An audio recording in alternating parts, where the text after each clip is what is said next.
I was living in East Los Angeles, 9 years old, and my best friend was Tina. And who would not have wanted to be best friends with Tina? Era inteligente, she was intelligent. Era chistosa, she was funny. Era rápida, she was fast. Fast moving, fast talking, fast thinking.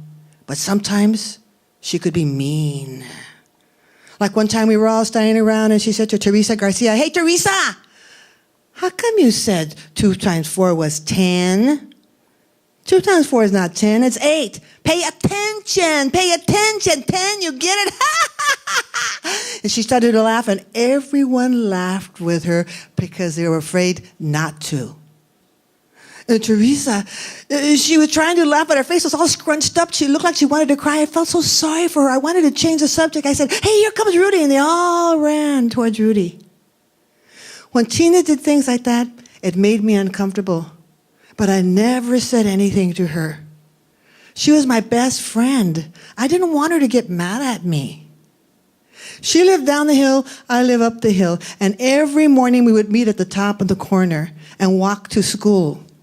We were going to Catholic school, so we had to walk a long distance.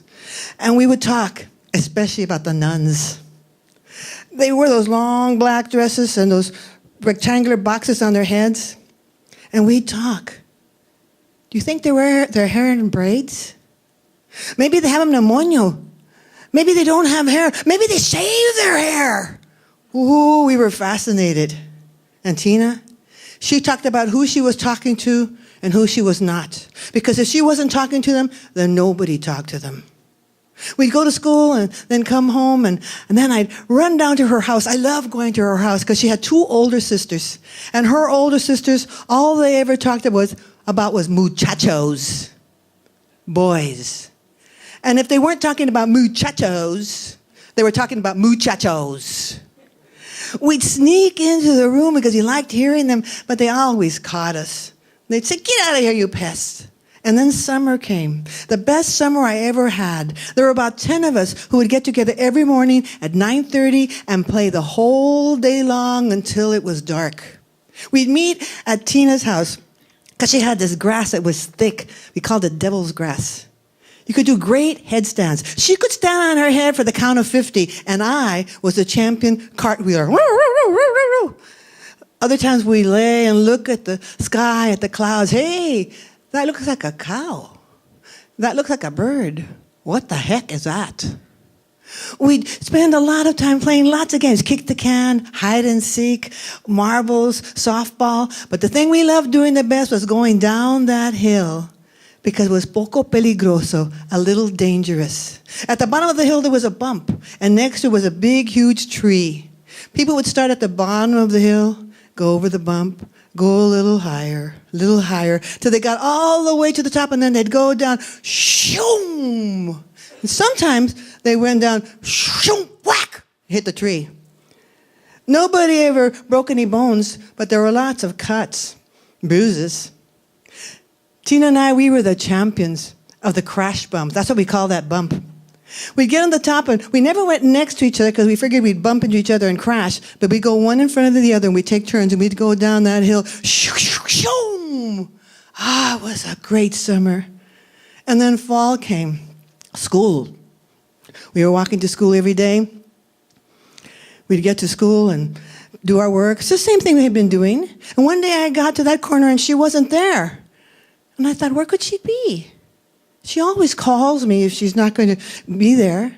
I ran all the way to school, and I got to school, and just before the bell rang, at recess, I went up to her and I said, "Tina, ¿dónde estabas? Where were you?"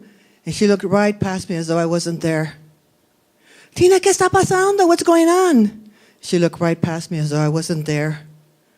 I thought, uh-oh. I said, "Tina, ¿estás enojada conmigo? Are you mad at me?" And she looked me right in the eyes and she said, "Yes, I'm mad at you and I don't want to be your friend anymore." I felt like I'd been kicked in the stomach. I wanted to cry, but I didn't want to cry in front of everybody. I mean, I closed my eyes as tight as I could to keep the tears back. And finally, when I got myself under control, I opened my eyes and I saw she was walking away. I ran in front of her and I said, "Tina, but somos mejores amigas, but we're best friends." And she looked at me and said, "Éramos mejores amigos." We were best friends. I hated being around her because she looked right through me as though I wasn't there. But what was worst of all, nobody else would play with me. I'd go to a group of kids and they'd walk away. I'd go up to one kid and I'd say, "Do you want to play?" And they'd get this panicked look on their face. And I knew who they were scared of. I'd be eating lunch and they'd be pointing at me and laughing. And Teresa, she'd have this sad look on her face, which made me feel even worse. I'd go home and my mama would say, "¿Por qué estás llorando? Why are you crying, mijita? ¿Qué tienes? What's wrong with you?" "Oh, Mama, nobody's talking to me." "Ay, niña, todo pasará. It'll all pass." I never said anything to the nuns. They had 50 kids in the classroom.